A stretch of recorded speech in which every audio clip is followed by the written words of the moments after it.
Alors les jeunes, je suis contente de vous retrouver encore aujourd'hui et j'aimerais qu'on se pose ensemble 4 questions fondamentales. Ce sont en fait les questions qui façonnent, dont les réponses façonnent nos vies. Alors, première question, qu'est-ce que je sais le mieux faire et que j'aime passer mon temps à faire? En quoi je suis douée? Quels sont mes dons? Quels sont mes talents? Qu'est-ce qui m'attire? Qu'est-ce qui occupe mes pensées? Vous devez, chacun de nous a un don, un talent qu'il doit découvrir.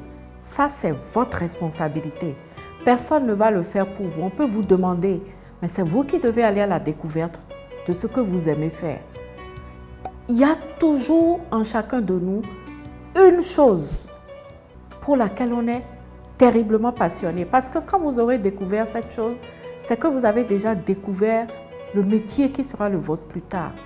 Et si vous le savez maintenant, plus vite vous le savez, plus vite vous orientez tout ce que vous faites dans votre vie vers l'atteinte de ce but que vous vous fixez. Deuxième question. Ces dons et ces talents que j'ai découverts en moi, vers quel métier ça me mène? Quelle variété de métiers ça me mène? Lequel de ces métiers, laquelle de ces activités j'aimerais faire en premier, quitte à faire les autres de façon secondaire? Il y a par exemple des gens qui sont d'abord médecins et qui sont ensuite musiciens. Donc il y a comme un don dominant qui est celui de la médecine et un don accessoire qui est celui de la musique.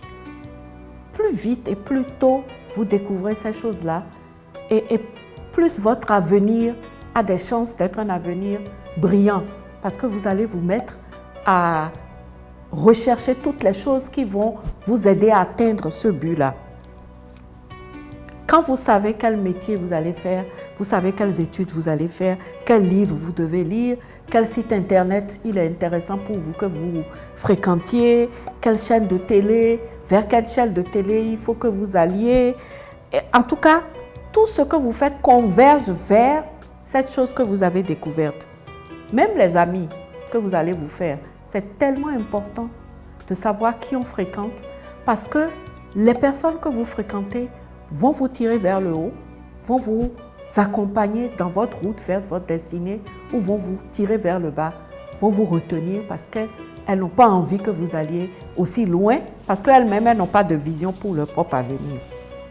Quand vous aurez répondu à ces questions-là, vous allez voir que spontanément, vous allez organiser votre vie, planifier votre succès, consacrer votre temps et votre énergie à créer un environnement qui va vous orienter vers l'atteinte de cet objectif-là. Et tout ce que vous allez faire, le type de livre que vous allez choisir, même le type de distraction que vous allez avoir, va aller vers cette chose que vous vous êtes fixée. Moi, je vous donne un exemple. Je suis une avocate. J'aime résoudre les problèmes juridiques. Et de ce fait, moi, quand j'ai du temps libre, je ne vais pas suivre un roman photo à la télé. Je vais aller vers un film qui parle d'un procès. Je vais aller vers des histoires qui racontent comment un crime a été élucidé. Donc, chacun, en fait, en fonction de ce qu'il a découvert en lui, va orienter la façon dont il passe son temps vers la chose qui va tout doucement le conduire tout près de ce but qu'il s'est fixé. Parce que si je vous dis qu'il faut le faire dès maintenant, c'est parce que le temps n'attend pas. Vous n'avez aucun contrôle sur le temps. Et chaque minute, chaque seconde qui passe est une minute et une seconde de moins dans votre temps de vie, dans le temps que vous avez, qu'il vous reste devant pour accomplir votre destinée.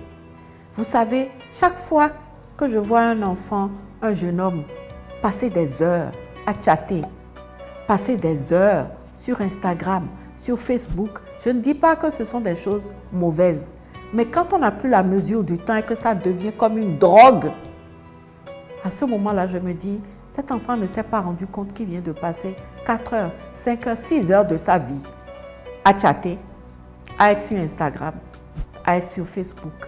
6 heures d'une vie, c'est énorme. En 6 heures, vous pouvez accomplir des tas de grandes choses.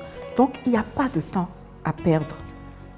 Comment vous passez votre temps? Ce temps où le Covid vous a longtemps confiné à la maison, quel usage vous avez fait de votre temps? Parce que chaque fois qu'il y a une, qu'il y a une situation, il faut pouvoir tirer de cette situation l'opportunité de gagner du temps, de racheter le temps. Si vous n'avez pas pu le faire pendant la période du Covid, à partir d'aujourd'hui, je vais vous inviter à le faire. Parce que la façon dont vous allez utiliser votre temps aujourd'hui va déterminer votre avenir demain. Ceux qui auront dormi avec le temps, ceux qui auront cultivé la paresse, demain, ils vont récolter malheureusement le fruit de la paresse. Mais ceux qui savent se lever tôt, ceux qui savent gagner du temps, ceux qui ne perdent pas leur temps dans les choses qui ne leur apportent pas un plus, c'est ceux-là qui demain seront les grands. C'est eux qui seront les patrons que vous allez servir parce que vous n'aurez pas su faire une bonne gestion de votre temps. Je vous laisse avec une pensée, juste pour vous faire réfléchir un peu. Si vous perdez le temps deviendra votre ennemi et vous vivrez pendant un long temps des choses négatives. Mais si vous apprenez à bien gérer le temps, vous verrez de grandes choses vous arriver en peu de temps. Sachez donc gérer le temps.